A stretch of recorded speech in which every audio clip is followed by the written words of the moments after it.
So I grew up in the northwest suburbs of Chicago. I'm the fifth of six girls. Um, and I had a pretty normal childhood, I think, in terms of not a lot of drama. I mean, I always say that, but with six girls in the house, there was always drama. But in terms of life stuff and chaos and discourse, there really wasn't a lot of that. There was more um, dealing with conflict when it came up, and I didn't find out until almost a year into sobriety that my dad had been sober. My dad passed away 5 days before I had a year of sobriety, and he died 35 years sober. And I didn't know until I heard that he was allergic to alcohol, and it clicked with me that he had been sober. So I think in terms of really talking about big issue things, it wasn't necessarily discussed. I mean, I think it would have been a big part of my growing up to know that addiction ran in my family. Um, I played sports all growing up. I played basketball, volleyball, and softball. I was always busy. So I didn't really start to engage in anything, drinking or anything otherwise, until really my late teens, when I kind of had less of that stuff that had been my identity going on. No sports. It was right after high school. I was working full time. And I think the first time that I really drank, I knew something was different, because I could drink differently than my friends. Growing up, what were your dreams as a child? You know, I always wanted to be a sports broadcaster. I would watch sports with my dad all the time. I grew up with the 90s Bulls. So we would turn all the lights off and turn the TV up. And I dreamed of being that voice. And when I didn't hear a lot of females, when I was growing up, there were none. And I always thought how cool that would be to just be a part of that. Would you mind telling us a little bit more just about your general relationship with your dad and how that relationship felt? Yeah, it's interesting. My dad and I were very close growing up. He would take me and my sisters, whoever was willing to get up, he would take us fishing on the weekends, every Saturday and Sunday at about 5:30 in the morning. Every weekend we would go fishing. And he was self-employed, he worked as a carpenter. So he attended every game of mine, every basketball, softball, volleyball. And he would always bring me snacks and food to share with the team. And he was 6'8", so he would stand on the top bleacher and yell at the umps and the refs. And, I always share that one softball game, I was a catcher and he got kicked out. And the next inning I came out and the ump said in my ear, I can't believe that guy. That's got to be so embarrassing. I feel so bad for that girl. And I turned to him and I said, I'm that girl. And, we just had a really close relationship. My parents got divorced in 2004, and my oldest was born in 2001, and my dad took care of him for 15 months every day while I worked full time. So my dad and I just had a different relationship, I think, than a lot of my sisters did with him, and certainly than I did with my mom. So when he passed away, I got the phone call. He lived in Milwaukee, and I got the phone call at about 5:30 in the morning, and I had just gotten to the gym, and I knew what it was, honestly, before I answered. And I went back and I found all of his recovery stuff. So I use his books today, and I have some, just those things that are important to me. In less than a few words, how would you describe the feeling that you associate with your dad? I would say a lot of laughter. I think he gave me my sense of humor. What about your relationship with your mom and how that relationship felt? I think that my mom, I learned a lot of what hard work was from my mom.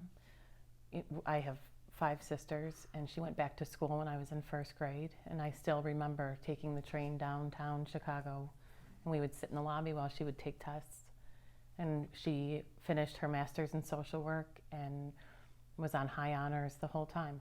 And I think seeing her do that as I've grown up and as I became a mom, it's helped me realize really how hard and how much she sacrificed for us, but also followed her own dream that she always wanted to do.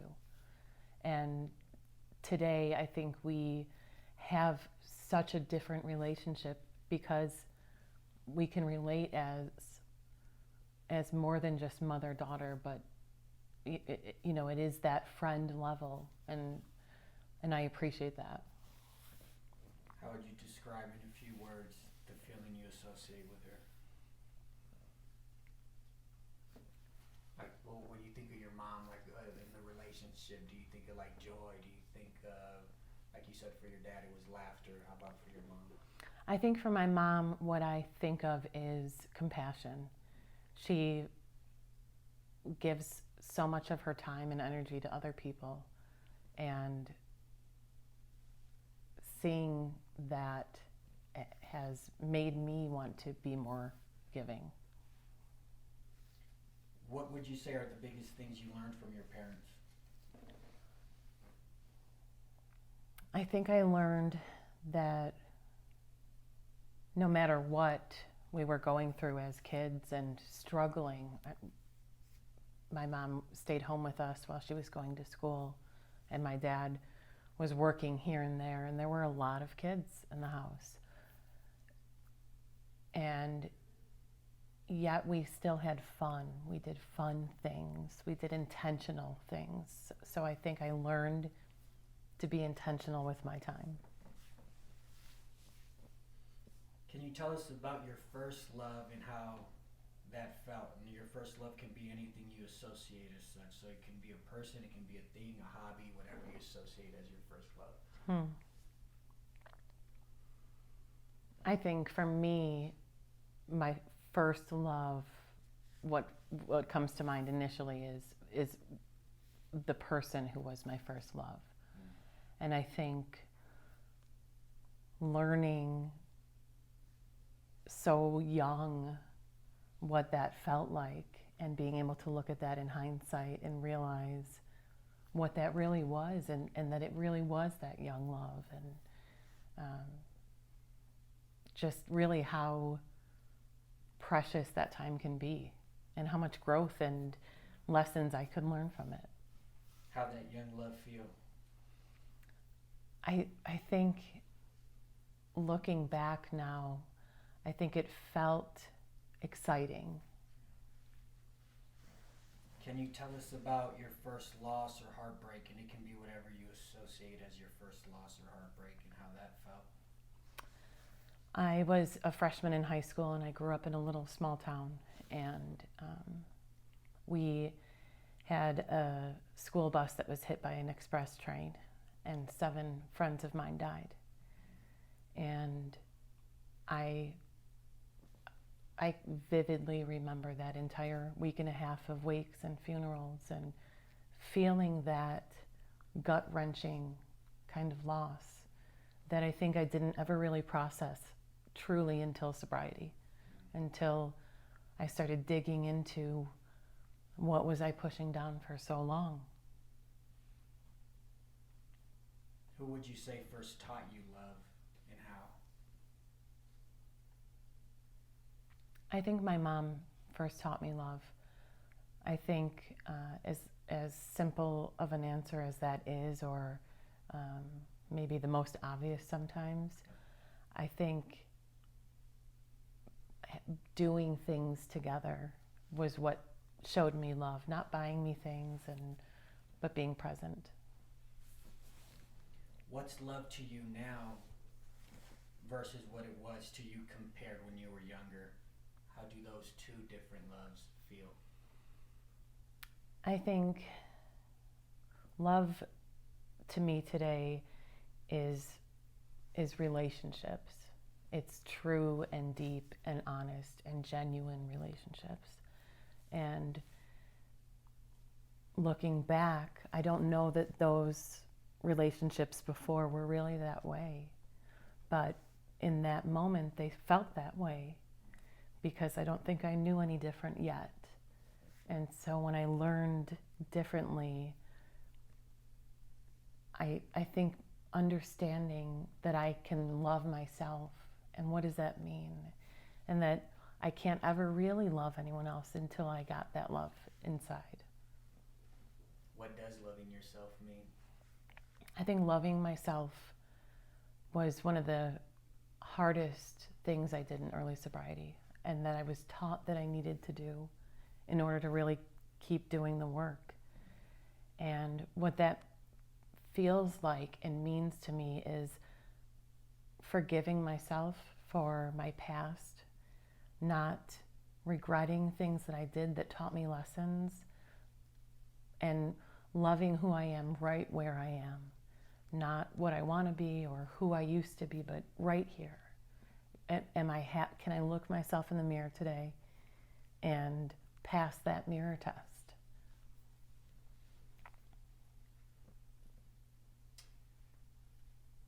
I think those things are extremely hard to do. Self-forgiveness, acceptance, and I know I went through my sobriety as well, and I couldn't figure out how to forgive myself. And me personally, I had to go to God, right? And I always ask people, like, how do you forgive yourself? What are the things that you do that you're like, it's okay, like I'm moving forward. Mm-hmm. For me, I think it has been a lot of tears. A lot of journaling is huge for me. If I can get it out of my head and out of my heart through crying and journaling, I feel like such a sense of peace. And when I'm able to really reread those things, and whether it's something about myself that I'm not happy with, and I reread it and think, I would never talk to another human being that way. Why would I say that to myself and think that's okay? And knowing that I'm not who I used to be, and I'm doing my best today to be my best self every day. And if I can go to sleep at the end of the day knowing that, then I'm okay.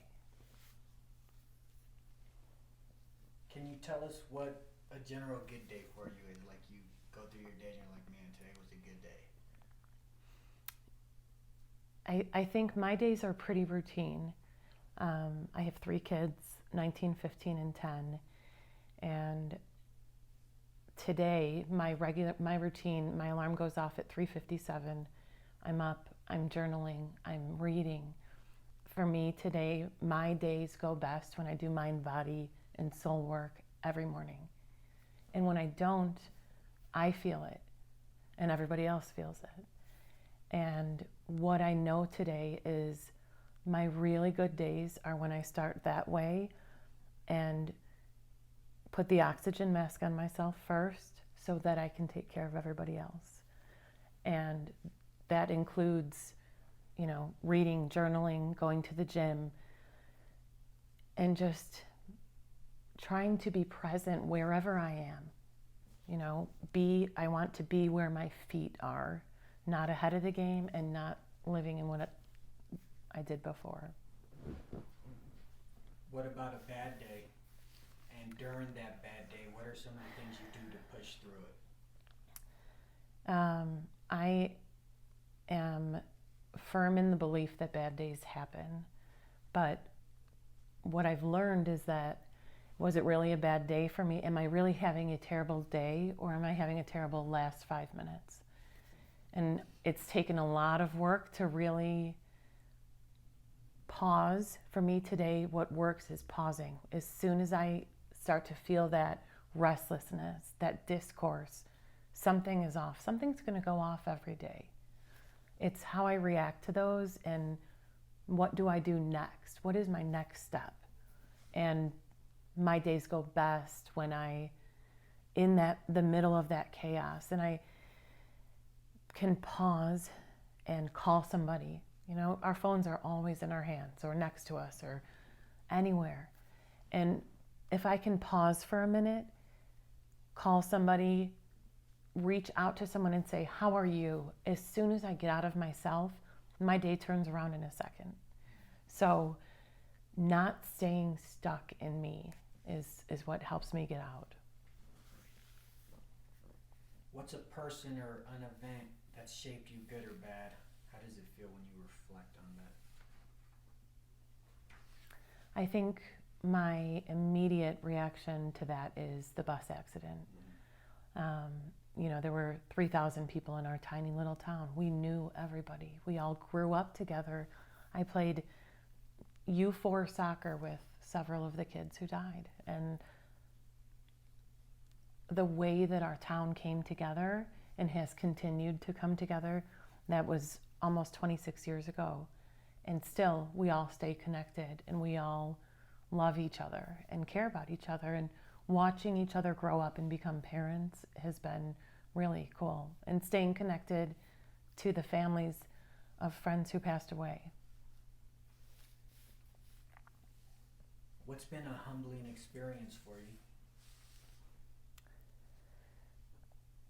I think I've had probably several humbling experiences. When I first came into sobriety, I was fighting to keep my kids in the state. I was going through a divorce. I had to go to a parental responsibilities evaluator, a substance abuse evaluator. I had no job. I had no money. I had nothing. And I knew no one out here. So I think that was really one of the first big humbling experiences where I had to say, I need help. And being able to get those 3 words out was such a blow to my ego that I needed. I needed to say that and know that it was okay to ask for help. After you asked for help, did you find that you started getting the help you needed? Absolutely. I think I tried and still do try sometimes to do and fix and be everything that I can and pile my plate high when I don't need to. And what I've really learned in the last 5.5 years is that when I ask for help, I'm letting other people help me. I'm letting other people be of service and get out of themselves. And that's the only way I'm going to continue to stay sober. What's inspired you? I think a lot of things have inspired me. I think seeing people, now that I've been on this journey for a little while, seeing people come into recovery at their bottom and helping them just by sharing in anywhere, but watching other people grow is probably the most inspiring thing for me. Watching other people realize their own potential. So for this next question, go on your mind and think, this life event can be mental, physical, or spiritual. Tell me about a time in your life that you can relate with the word war.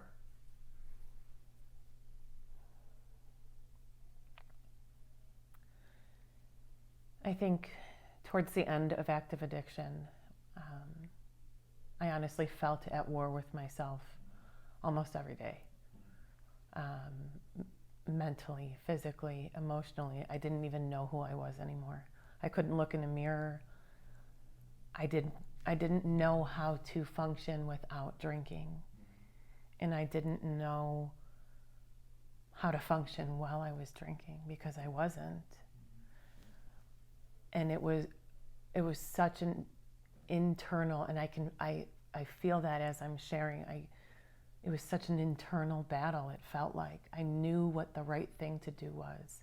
I knew what I needed to do, and I just couldn't get there.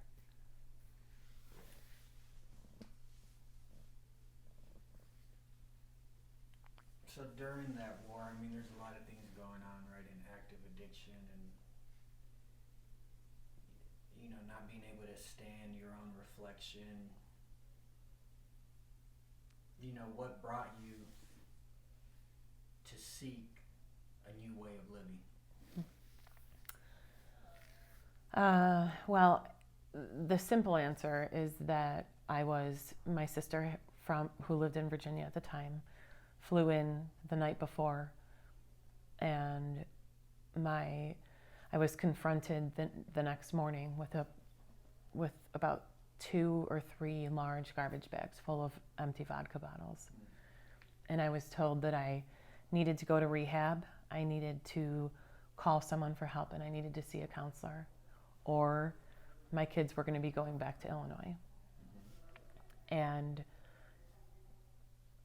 I don't know how else to explain it, but I remember in that moment thinking, this is it. And it almost felt like such a relief. Like, okay, I've finally been caught. I can do better than this, and I deserve better than this. And I think that's really where that kind of clarity piece came to me, even on that day one. Yeah, it was like a way out, almost. It was. It felt like I had no other option but to get sober. And what did that mean for me? So the next question, same type of question. Go in your mind and think. This life event can be mental, physical, or spiritual. Tell me about a time in your life that you can relate to the word peace.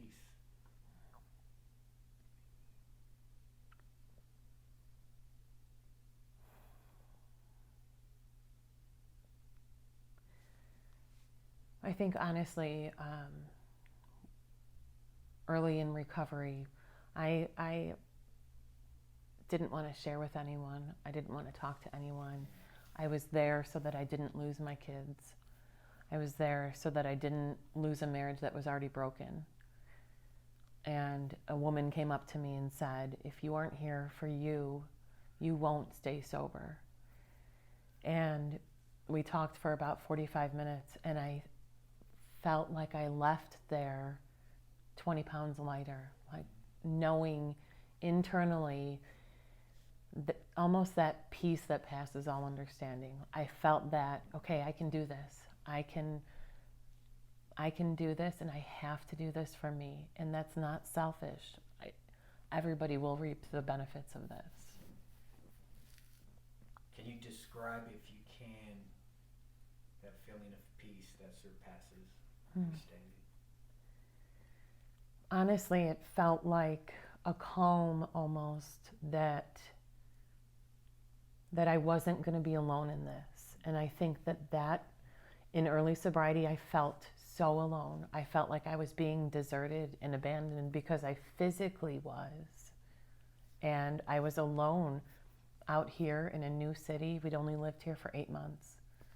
And when I heard this woman say, you don't have to do this alone, I actually believed her. And I think that was that moment where that peace, it just felt like this wash came over me of, you're going to be okay. And it was the first time I really think I heard you're going to be okay in a long time.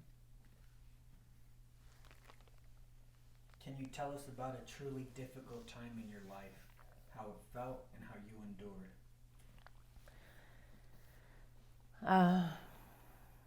I think the simple answer would be early in sobriety, when I didn't know how I was going to feed my kids, how I was going to work, how I was going to take care of them, take them to school by myself. And in my first 3 years of sobriety, I think the more that after I got through that and got a job and everything started to fall into place, another life event would happen.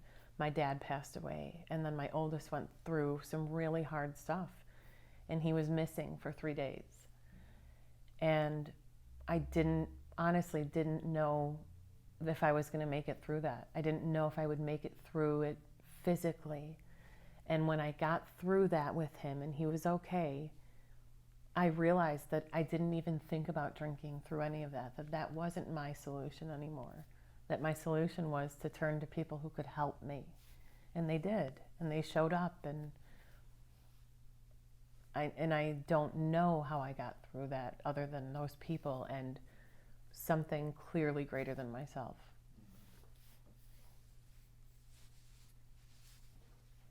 So how did you deal in early sobriety, right? You have no choice but to face the person in the mirror. How did you start dealing with the past grief from that accident? Because obviously that's huge. How did you deal with that? How did you start integrating that into your life in a positive way? Mm-hmm.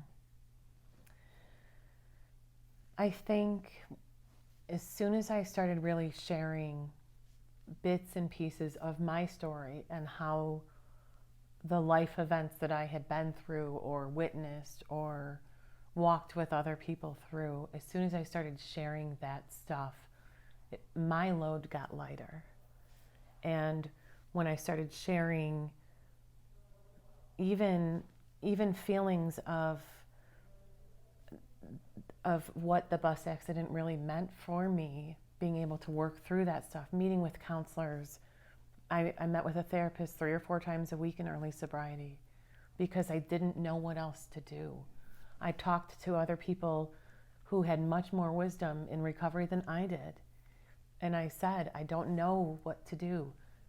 Well, I didn't need to know what to do. I just needed to know that there was nothing a drink would make better, only worse. And that when I kept those 3 words, no matter what, I'm going to stay sober today, no matter what, I could get through anything and I could work through anything. And the less I suppressed things and the more I talked about them, the better I felt and the better I could share with people, the better my relationships worked with my kids. My kids were younger, obviously, and my youngest was 4. And he would come meet friends with me in recovery, and he grew up that way.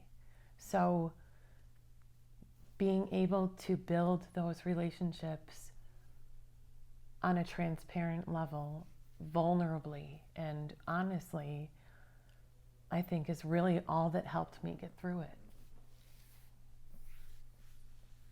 Can you tell us about a truly joyous moment in your life and how that felt? I think, thankfully, I've had a lot of those. But I think what first comes to mind is watching my oldest graduate high school in March. He went through a lot of stuff in 3 years. And I was sober during that time. I was able to be present for him during that time and work through and walk through that stuff with him. And his teachers were incredible. And when he graduated, it just felt like we had all graduated together. And so the joy of watching him do something that I believed he could do, but that was really hanging in the balance for a long time, was probably the most recent time I felt that joy. What keeps you up at night?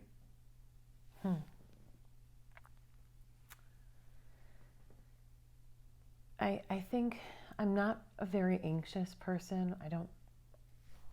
I don't live in fear or live in worry about things I can't control, because I can't control them. I think the easy answer for me would be I keep myself up at night thinking about things that I need to do the next day, or maybe didn't get done today. What could I have done better? And none of that is productive at 1 a.m. What keeps you going every day? Friendships and recovery and knowing that when I do this work, that my kids see a sober mom, they see a present mom, they see a mom that they can trust to pick them up with friends at 9 o'clock on a Friday night. I think what keeps me going is my friends in early recovery who are doing this work, this really hard work, and I get to be a witness to that. Imagine you're in the hospital today with only hours to live. What would be your regrets, if any?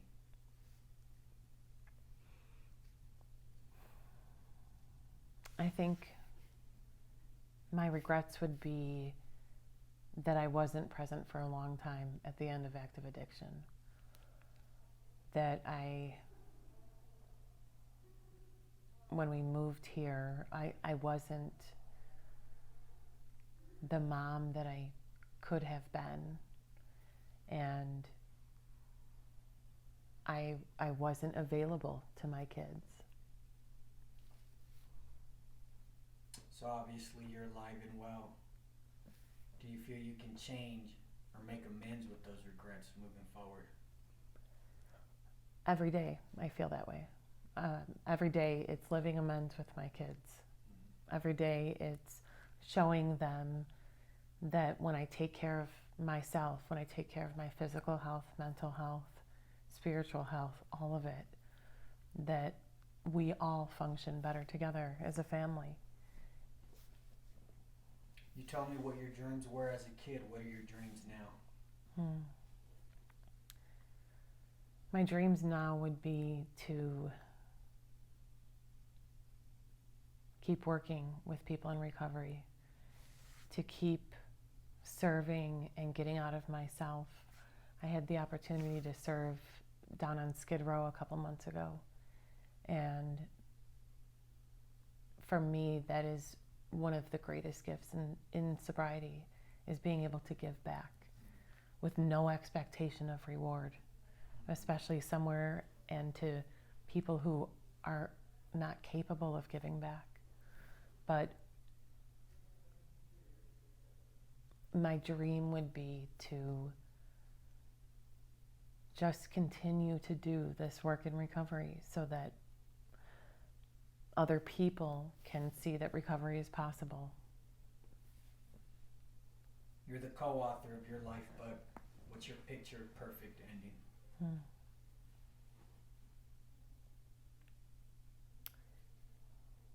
I think at the end of my day and my time,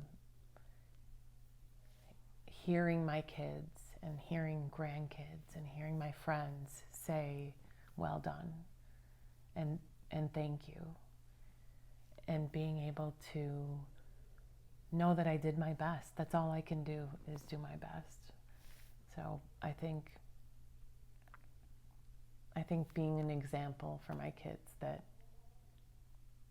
no matter how stuck you feel, you can turn that around.